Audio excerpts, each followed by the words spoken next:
Hey, I'm Maggie Clark, Motor City Maggie, and I am sitting inside of the 2025 Ford Explorer Platinum Edition. Ford was kind enough to lend me this vehicle for the week, and I have loved driving it, especially because I have family visiting from out of town. So I needed a third row vehicle. And now today, I'm going to be driving from the west side of LA to Universal Studios Hollywood. It is about a 40-minute drive, and I'm going to test out the BlueCruise, which is the hands-free driving. I'm also going to tell you about the driving experience, and I just want to take you along with me for the ride. So before we get started, make sure you hit that like button, hit that subscribe button, and let's take a drive in the 2025 Ford Explorer Platinum. Before we hit the road, I'm going to give you a quick look at the interior of the vehicle and the driver POV. We've got a big, beautiful steering wheel with lots of controls. Behind the steering wheel, we have a digital display. We have 14 B&O speakers and a subwoofer. Here is the interior door design, very pretty with that quilted leather. The leather is gorgeous. We have a huge color touchscreen display with Apple CarPlay, Android Auto, Amazon Alexa, Sirius XM, Google Play Store. We have a push button start. We have our wireless charging pad here. There is some storage there. We've got our Stanley ice flows in the cup holders here. We've got a circular gear shift selector there, which is great. And we've got a large deep bin here. And here is the interior design. Here's my sister, hi. And my niece in the second row. And my nephew is right here. You got to get in a seat, buddy, and put on a seatbelt. And yeah, we've got a really nice third row and second row, beautiful seats.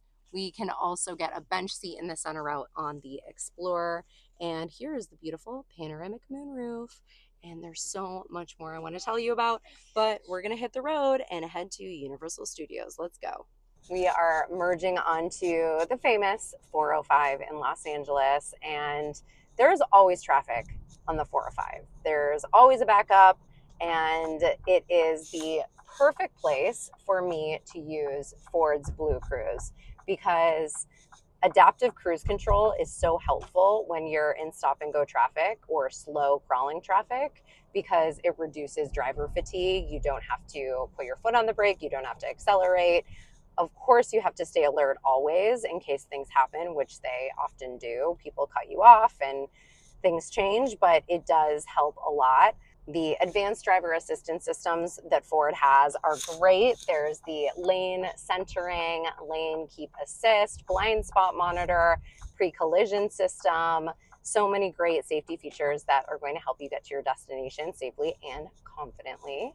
I'm going to get over one more lane and then we are going to activate BlueCruise. So now I am in the, fourth lane out of 8 out of the 405, and I'm going to activate BlueCruise. So what I'm going to do is press one button and it is automatically on, but I'm going to increase my speed because my speed is just at 24. So I'm increasing it up to 70. That's a little fast. The speed limit is 65, so I'll go to 65. And my distance, I'm going to set and make it the least amount of distance between me and the next vehicle in front of me. And now I'm in hands-free driving. So look at this. Check it out. I've got the blue steering wheel on the multi-information display that says hands-free. So it is saying that it is okay for me to take my hands off the steering wheel, but as I drive, I may get a notification that says, hey, put your hands on the steering wheel, take control. Also, this small monitor right here is watching my eyes, and it's watching to make sure that I am not on my phone, that I don't turn around, that I don't fall asleep. And I almost stepped on the brake there because that Tesla cut me off, but I didn't have to because the vehicle responded appropriately. So yeah, driving hands-free on the 405 in Los Angeles. It feels pretty good. I mean, you can see the steering wheel is making little adjustments to make sure that I am centered in the lane. It's incredible. Okay, this is wild. My entire map view is taking up my multi-information display. Oh, and I just got a notification because I put my phone in front of my face and it said, hey, watch the road, because I was filming, so I need to be careful. But you can see that it has the blue hands-free steering wheel, so I can take my hand off the steering wheel, see, hands-free, and you can see still how fast I'm going. It says 50 miles per hour, and the speed limit is 65, and you can see a lot of other great information about the trip right here. This is so cool. I love it. Underneath the hood of the 2025 Ford Explorer Platinum Edition is the 3-liter V6 EcoBoost engine. You can also get the 2.3-liter 4-cylinder engine with the Ford Explorer. However, I feel like that would definitely be underpowered. I feel like with a vehicle this size, it's so heavy, the V6 is kind of, I don't want to say necessary, but it definitely gives you more power to merge onto the freeway and make those quick maneuvers that you need to occasionally make. We're looking at an average of 21 miles per gallon, which is not fantastic. It's not terrible. At least it's over 20. And we have a 10-speed automatic transmission. The Ford Explorer does have the stop-start technology, which I personally am not a big fan of.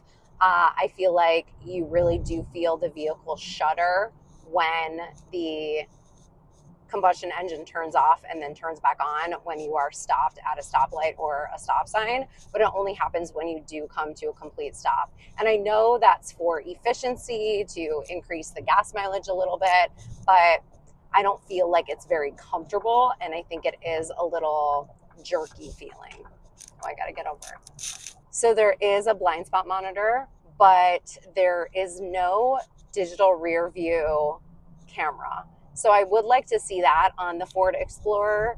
That is really handy if you have cargo or passengers blocking your view. It is a live camera feed that goes into your rear view mirror.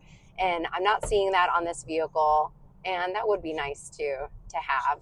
The Ford Explorer starts at about $40,000. The Platinum Edition starts at, I'd say, low 50s. But when you add the V6 engine and some other features, then you are looking at high 50s, and this one is sitting at $60,000. So one of my favorite parts of the Ford Explorer Platinum is the massage seats. So the seats are not only massaging, but they are also heated and cooled, and you can adjust the levels of the heated and cooled seats that you want. But you can get a massage for both your driver and your passenger. My sister already has hers going. She's doing the lower rolling. I'm going to go to I like the upper rolling. That's kind of your mid to low back, but the full recovery is really where it's at, because that is going to massage your butt and your back, and it feels really good. 10 out of 10 for the massage seats. 10 out of 10. Now we are merging onto the 101 South from the 405, and I just want to mention the drive feel. I think that this is such an incredibly smooth drive. I am really enjoying it. It feels great. The vehicle doesn't feel too large while you're driving. The suspension is next level, and it just feels like you're driving more of a luxury SUV. I am just really loving everything about this vehicle: the safety, the technology, the drive feel, the comfort, the space. Oh my gosh, my family has really been enjoying it too, because we've had a ton of cargo space, and my niece and nephew can stretch out in the second and third row, and it's just been a dream to have with more passengers than I normally have. It's been such a great vehicle. I highly recommend the Ford Explorer. The exterior of this particular Ford Explorer is the Star White Metallic Tri-Coat, and the interior is the crystal gray, and it is super nice leather. I love it. We are arriving at Universal Studios. We're so excited to go to the Wizarding World of Harry Potter. I do have a wand, and I am a Slytherin. What house are you? Studios, yay! so I am pulling into the parking spot and I turned on my cameras. I want to back up and get more centered into this parking spot. We do have rear cross traffic alert, as you can tell. All right, so watch this. I have to press the camera button in order to turn on my cameras. And now I'm going to pull into my parking spot so I can perfectly be centered. Love that. Look at how perfect that is. And now I'm going to switch this dial to P for park. And back to the cameras, I do wish that they automatically turned on when you slowed down to less than 10 or 5 miles per hour. That doesn't seem to be the case, but maybe there'll be a software update and that will be the case, because it is a little cumbersome to be, oh, I'm pulling into a parking spot and I need to reach down and find the camera button. But otherwise, they're great cameras. I mean, look at this. I've got, you know, many different surround views, and you can take a look at your trailer hitch. There's a lot of great trailering features, and of course your rear camera, and this is your aerial view. Yeah, the cameras are great and really clear. And here is the exit animation and nice blue ambient light, and you can change those ambient light colors. All right, well, that was our drive. We're going to go into Universal Studios because it's actually my niece's birthday. So we're going to go and have a lot of fun and go on a lot of rides. And I'm so glad that the Ford Explorer got us here safely. And thank you so much again to Ford for this vehicle loan. And if you'd like to check out my full walk around tour on the 2025 Ford Explorer, make sure you check out my channel, Motor City Maggie, on YouTube. And give this video a like, leave a nice comment, and please subscribe so you don't miss on any of my upcoming automotive content. And until next time, motor on. Bye.